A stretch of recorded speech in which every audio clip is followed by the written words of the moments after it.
Good afternoon. So, why the Christianity is failing? The problem is in the Christianity, you should know to unify the people. How a religion unify the people uh, in a specific community, and how that religion serves to the comfortable and good morals to the people, and how that religion affects the efficient attitudes of people, and how that religion affects the healthy attitude and the healthy relationship among people, and how that religion affects on growing talents and growing attitudes in order to earn wealth, how the wealth management comes from that religion, how the wealth is distributed among the community.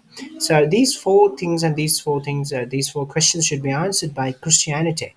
So then only the Christianity will, any community will be, can be made as a Christian community, can be converted as the Christian community, but existing as a Christian community for more than 3,000 years, so more than 1,000 years, is actually a challengeful thing. In throughout the history, we have seen that many of the Christian nations have is declining Christianity, because Christianity is not actually failing to do this, but Christians are failing to unify and work for the growth and work for the goodness and work for their own goods and benefits, and unification of society, introducing traditions and culture, classical culture of Christianity, and classical relationship, standard of relationship, and prosperity, the definition of prosperity, the definition of wealth, the definition of education, definition of intelligence, definition of knowledge, definition of culture and tradition, and definition of economical equality within Christian framework, traditionally, classically, and conservatively.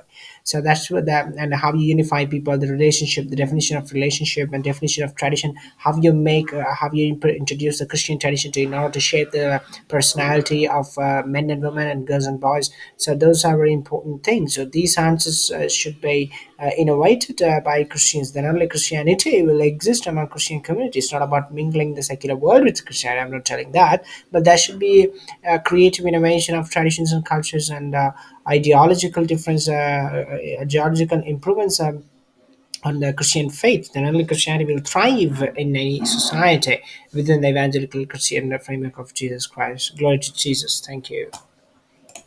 So rather than confessing about Jesus Christ, rather than confessing about God, you have to act on the way the God taught to yourself. It means you have to act on gospel. You have to act on biblical faith. You have to act on biblical discipline. You have to act on biblical culture.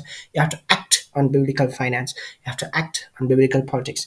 I mean, biblical way of managing a country or a company or anything. So you have to act like the biblical follower. So that's matter. So practice matter than the confessing. So Christians are preaching. So when you talk, preach a lot, the talking increases, then the action will decrease. So rather than preaching and talking, it is time to act according to Christianity and to shape our feelings according to Christianity, to maintain Christian values among us. So we have to, sometime we have to get rid of the secular world, and we have to practice the Christian values and trial the Christian values. And also we have to, in the secular world, we have to show that outcome of that Christian practice. So it's something hard. It's something hard to maintain as an individual. So you have to know how you maintain your Christian quality, and how are you going to address the secular world problems, and through the biblical view, and according to the secular knowledge and the biblical knowledge. So that's matter. So that kind of Christian kids should be, that kind of Christian kids and Christian knowledge should be given to the Christian kids in the Sunday schools and in the, among the, through the church.